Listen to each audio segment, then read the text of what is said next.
गृह अर्थशास्त्र विभाग प्रमुख आदरणीय प्रेरणा रत्नबारके मॅडम, आदरणीय प्रिया मॅडम आणि माझे प्रिय विद्यार्थी, आज आपण विश्व स्तनपान सप्ताह साजरा करण्यासाठी इथे जमलो आहोत. आपण सर्वांनाच माहिती आहे की स्तनपान हे केवळ शिशुचे पोषण करण्याचे साधन नाही, तर आई आणि मुलांच्या नात्यातील एक अविभाज्य भाग आहे. स्तनपानामुळे शिशुला रोगप्रतिकारक शक्ती मिळते, शारीरिक आणि मानसिक विकास होतो आणि आईला कर्करोग आणि मधुमेह यासारख्या आजारपणापासून संरक्षण मिळते.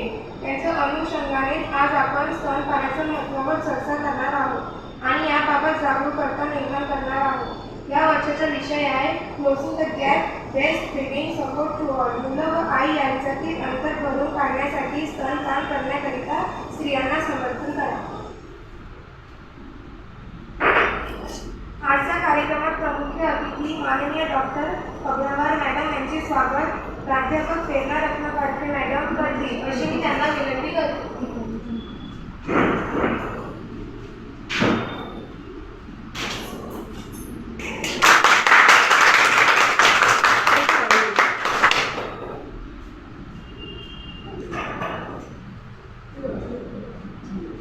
गृह अर्थशास्त्र विभाग प्रमुख माननीय प्रेरणा रत्नबारके मॅडम यांचे स्वागत कुमारी रेश्मा गुरवकर अशी मी तिला विनंती करते.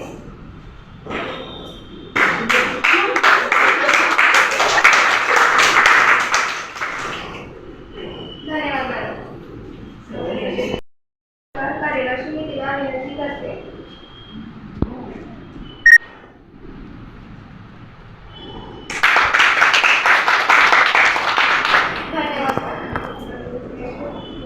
आजच्या कार्यक्रमाचे प्रस्तावित व पाहुण्यांचा परिचय करण्यासाठी मी प्राध्यापक प्रेरणा रत्नबारके मॅडम यांना विनंती करते.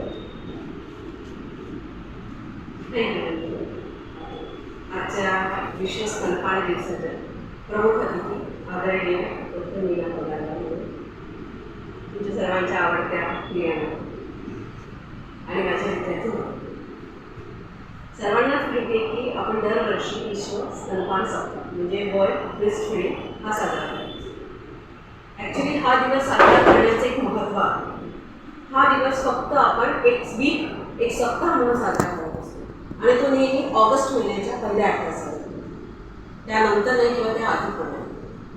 आता हा का साजरा केला जातो त्याचं महत्त्व आहे की युनिसेफ आणि WHO वर्ल्ड हेल्थ ऑर्गनायझेशन यांनी एक घोषणापत्र 1990 केलं होतं आणि त्यात त्यांनी ठरवलं होतं की आपण विश्व स्तनपान सप्ताह साजरा करायचा. मग लोकांनी त्याला विरोध केला की का म्हणून करायचं. तर त्यावेळेस भरपूर प्रमाणात मुलांच्या डेथ म्हणा किंवा आईचं दूध मुलांना मिळत नसल्यामुळे किंवा आईला माहीत नसल्यामुळे की कशा पद्धतीने स्तनपान करायचं किंवा काच करावं लागतं त्या दिवसांमध्ये सुरुवातीच्या याच्यात, तर त्याच्यामुळे बऱ्याच मुलांच्या डेथ व्हायला लागल्या. तर म्हणून मग ती जागरूकता आणण्यासाठी त्यांनी 1990 हा स्तनपान सप्ताह चालू करण्याची घोषणा आणि याची सुरुवात खऱ्या अर्थाने 1992 पासून आणि 1992 पासून ते आजपर्यंत म्हणजे जवळपास तब्बल 32 वर्षापासून आपण हा स्तनपान सप्ताह साजरा करतो. आपण 33व्या वर्षात पदार्पण केलेलं आहे आणि याचं महत्त्वाचं हे असतं की यामध्ये वर्किंग वुमन आणि बाकी तुमच्या ज्या स्त्रिया असतात त्यांना याची महत्ता किंवा जागरूकता आणण्यासाठी किंवा ज्या ओल्ड एज बाया असतात त्यांना सांगायचं असतं की त्या नाही करू देत ना. सुरुवातीला जो स्तनपान म्हणजे करण्याचा दिवस असतो त्यावेळेस करू देत नाही किंवा आणखी काही रिझन्स असतात किंवा त्यांचे काही रिच्युअल्स असतात त्याच्यामुळे करू देत नाही. तर म्हणून ही जागरूकता आणण्यासाठी अशा वेगवेगळ्या प्रकारच्या थीम घेऊन हा स्तनपान सप्ताह सुरू करण्यात आला की जेणेकरून लोकांमध्ये जागरूकता निर्माण आणि कालच्या 1 ऑगस्टच्या वर्ल्ड हेल्थ ऑर्गनायझेशन ब्लॉगमध्ये एक आलं आहे की तब्बल 12 वर्षापासून हा न्यूयॉर्क किंवा जिनेव्हा या ठिकाणी हा स्तनपान सप्ताह किंवा स्तनपानाबद्दल जागरूकता करण्यासाठी म्हणून तिथे 12 वर्षापासून कार्य सुरू होतं. तर आता तिथे 10% मुलांची जी मॉर्टॅलिटीची रेट आहे तो कमी झालेला आहे. म्हणजे जवळपास 48% मातांना आणि मुलांना कळायला लागले आहे की स्तनपान देण्यामुळे की लहान मुलं किंवा कसे जागृत होतात किंवा कशा पद्धतीने त्यांचा जीव आपण वाचवू शकतो. हे तब्बल 12 वर्ष त्यांनी गेल्यानंतर त्यांचा हा चांगला रेट निघालेला आहे. हा विश्व स्तनपान दिवस आपण आज साजरा करतो आहे. आज आपल्याला या ठिकाणी डॉक्टर मीना पगारवार मॅडम लाभलेले आहेत. मी त्यांचा थोडासा परिचय इथे करून देते. मीना पगारवार मॅडम यांनी 2012मध्ये MSc ही पदवी नाशिक इथं प्राप्त केलेली आहे. त्याच्यानंतर त्यांनी त्या सध्या PhD करत आहे वर्धा सावंगी इथनं. बाळ आरोग्य नर्सिंग हा त्यांचा एक महत्त्वाचा विषय, पीडियाट्रिशी संबंधित आहे तो विषय. त्यांनी असोसिएट केलेलं आहे college of nursing BJMC Sassoon general hospital Pune येथे. 6 वर्ष त्या असोसिएट राहिलेल्या आहेत तिथे त्या कॉलेजसोबत. त्यानंतर त्यांनी 2001 पासून नर्सिंग या क्षेत्रात जॉब करण्याचा निर्णय घेतला आणि तिथनं त्या सध्या आता सरकारी वैद्यकीय महाविद्यालय म्हणजे GMC मध्ये, जर तुम्हाला काही काम पडलं GMC मध्ये तर मॅडम आहेच तिथे. GMC मध्ये कॉलेज ऑफ नर्सिंग, की पुढे जाऊन तुम्हाला जर नर्सिंगचा कोर्स करायची इच्छा झाली की तुम्ही नक्की मॅडमशी संपर्क साधा. कॉलेज ऑफ नर्सिंगमध्ये त्या सहाय्यक प्राध्यापक म्हणून सध्या काम करतात. त्यांच्या हाताखाली 8 बॅचेस निघालेल्या आहेत BSc नर्सिंगच्या आणि MSc नर्सिंगच्या. एकूण 10 वर्षाचा त्यांचा शिकवण्याचा अनुभव आलेला आहे. त्यांनी युनिव्हर्सिटी एक्झामिनर, पेपर सेटिंग किंवा कॅप असिस्टंट, इम्पॅक्ट आणि नॅक्स रिलेटेड त्यांनी कामं पण केलेली आहेत. DMER and MSBPN यामध्ये काही इन्स्पेक्टर, निरीक्षक म्हणून पण त्यांनी काम पाहिलेलं आहे. विविध परिषदांमध्ये त्यांनी कॉर्डिनेटरशिप केलेली आहे. काही ठिकाणी स्पीकर म्हणून पण त्या केलेल्या आहेत. त्यांच्या नावावर 6 रिसर्च पेपर आणि 3 कॉपीराईट्स. कॉपीराईट्सचा अर्थ होतं की त्यांच्या स्वतःच्या नावाचे आहे आणि ते कोणीही त्यांच्यापासून चोरू शकत नाही, ते त्यांनी कॉपीराईट केलेलं आहे. खूप महत्त्वाचं आहे त्यांच्यासाठी. त्यांनी विविध संघटनांमध्ये त्यांचा सहभाग आहे. Specially train nurses association of India Vidarbha branch as a chairperson म्हणून त्यांनी काम केलेलं आहे. Member of nation wide quality of care network, member of association of lactation professional India, member of glorious international nursing research and academic foundation. त्याच्यानंतर member of international association of pediatrics. एक महत्त्वाची बाब इथे सांगायची म्हणजे त्यांना 2023चा उत्कृष्ट शिक्षकाचा द्रोणाचार्य अवॉर्ड मिळालेला आहे. ही खरंच आनंदाची गोष्ट आहे आमच्यासाठी. इतक्या चांगल्या म्हणजे ज्ञानसंपन्न असलेल्या व्यक्ती आवडता इथे. त्यांनी बऱ्याच ठिकाणी रिसोर्स पर्सन म्हणून काम केलेलं आहे किंवा रिसोर्स पर्सन म्हणून त्यांनी आपली सेवा दिलेली आहे.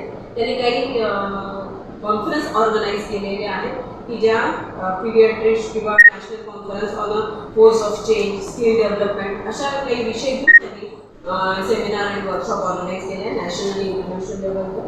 आणि त्यांनी काही सेमिनार किंवा इंटरनॅशनल आणि नॅशनल लेवलमध्ये पार्टिसिपेट पण केले. आणि स्पेशली सांगायचं म्हणजे त्या रिसर्च फील्डची त्यांना आवड आहे आणि त्यांचा PhDचा पण विषय रिसर्च फील्डचीच आहे. आणि त्या संदर्भात त्यांनी खूप सारं कार्य, मोलाचं कार्य या ठिकाणी केलेलं आहे.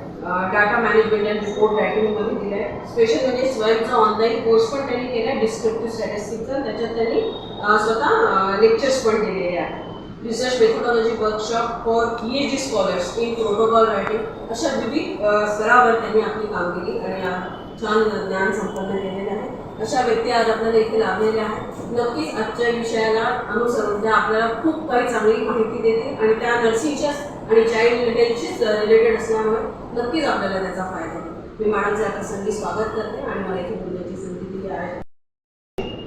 आताच मॅडमनी याचं महत्त्व सांगितलं की का बरं, का बरं म्हणजे काय, अजून तुम्हाला काही भर टाकायची याच्या. मॅडमनी जे सांगितलं की आपल्याला याची गरज आहे. लोकांनी याला म्हणजे अपोज केला होता, पण तरी आपण पुन्हा कुठलीही गोष्ट नाविन्याने चालू करायची म्हटलं की त्याला आधी आजारीने पडते. आपण सगळ्यात पहिली स्लाईड पाहिली होती की reduces the risk of diseases. Disease होण्याची रिस्क तो कमी करतोय. डिसीज होण्याचे रिस्क कमी करतोय म्हणजे हॉस्पिटलायझेशन जो तुमचा आहे तो कमी होणार आहे, म्हणजेच पैसे वाचतात. It promote the family planning. म्हणजे जो आपण आपल्या कंट्री वगैरे सगळे आपले याचे गोल्स असतात, हे 3 गोल्स असतात की रिड्यूस द फॅमिली प्लॅनिंग म्हणजे 2 child norm, 3 child norm. Family प्लॅनिंगचे आपण एवढ्या मेथड्स सांगतो लोकांना, but it is a natural family planning method आहे. तर त्यामुळे काय होत आहे, फॅमिली प्लॅनिंग होत आहे, पॉप्युलेशन कंट्रोल करण्यामध्ये मदत करतोय. It decreases the need of hospitalization. हॉस्पिटलायझेशनची नीड कमी करतोय आणि कंट्रीब्युट्स टू चाइल्ड सर्वायवल. त्यामुळे काय होत आहे, चाइल्ड जो आहे तो हेल्दी न्यूबॉर्न म्हणून तिकडे डेव्हलप होत आहे. तर चाइल्ड सर्वायवलचे रेट वाढतात. जो आपण मॉर्टॅलिटी रेट जास्त आहे म्हटलं तर तो आपण कमी करण्यासाठी याला मदत होते. तर these are the benefit to family and to side. ही एक आहे नॉर्मल अॅनाटॉमी अँड फिजिओलॉजी. तुम्हाला माहिती आहे सगळ्यांना ब्रेस्टची नॉर्मल अॅनाटॉमी फिजिओलॉजी. तर इथे तुम्ही पाहाल तिथे निपल आहे, निपलच्या जवळ आहे लॅक्टिफेरस sinus.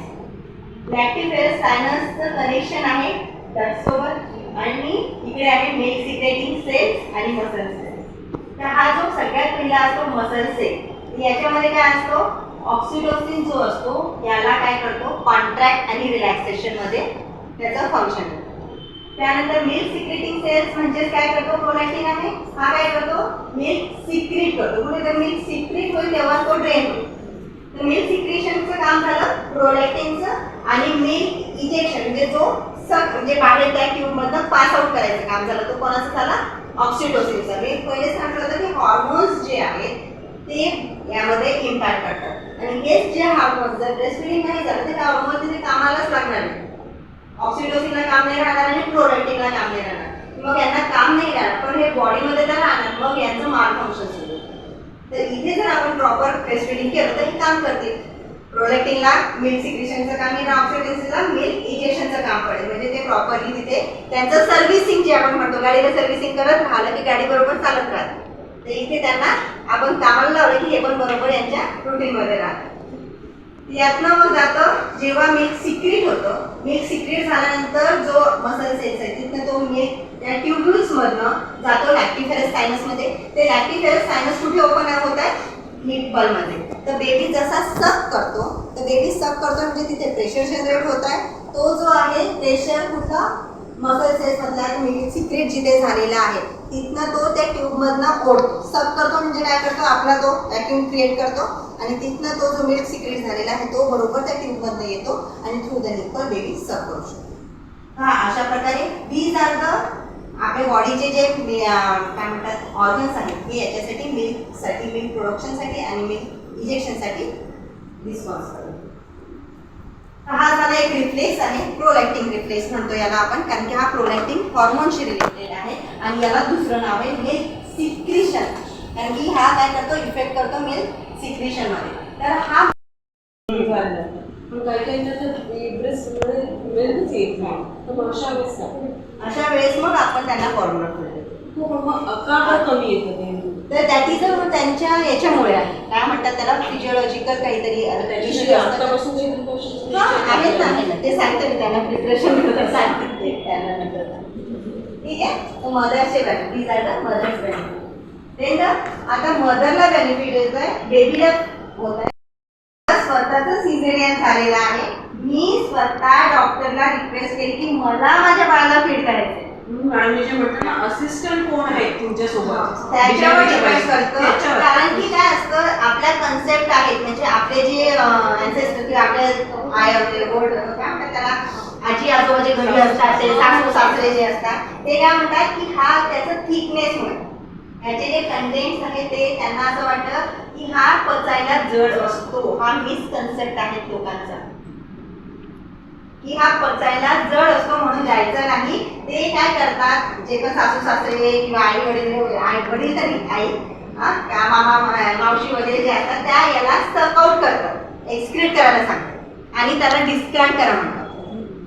But it is a wrong practice आहे, कारण की ज्याच्यामध्ये सगळ्यात जास्त इम्युनिटी आहे तोच डिस्कार्ड करणार बिचारा बाळाला भेटणार काय. मग तुम्ही म्हणता म्हणजे नॉर्मल पीपल नॉर्मल पब्लिक म्हणतं आम्ही तर प्रॉपर ब्रेस्ट फिडिंग करतोय तरी आमच्या बाळाला त्रास होतो. पण त्याला जो तुम्ही इनिशिएशन ऑफ ब्रेस्ट फिडिंग होतं तिथेच तुम्ही चुकले आहात. तर तो तुमचा 100% सक्सेसफुल ब्रेस्ट फिडिंग होत नाही. तुम्हाला हेल्दी डाएट सोडून बाकीचं फक्त बर्गर पिझ्झा वगैरे सगळं फक्त हेच देत बसलं तर तुमची हेल्थ व्यवस्थित राहणार नाही. मग बाळाला पण हेल्दी फूडची गरज आहे. बाळासाठी सगळ्यात हेल्दी फूड म्हणजे त्याचं कोलेस्ट्रॉल सगळ्यात पहिलं. तर म्हणून याच्या कन्सिस्टन्सीवर जायचं नाही हा किती ठीक आहे काय आहे. बाळ बरोबर पचवू शकतं, त्याचं शरीर रचना त्याच्या जीआयची रचनाच तशी झालेली आहे की ऑलरेडी त्याला जो जो मिळतंय मदरकडनं जो जो मिळतं तो बरोबर पचवू शकतो. तर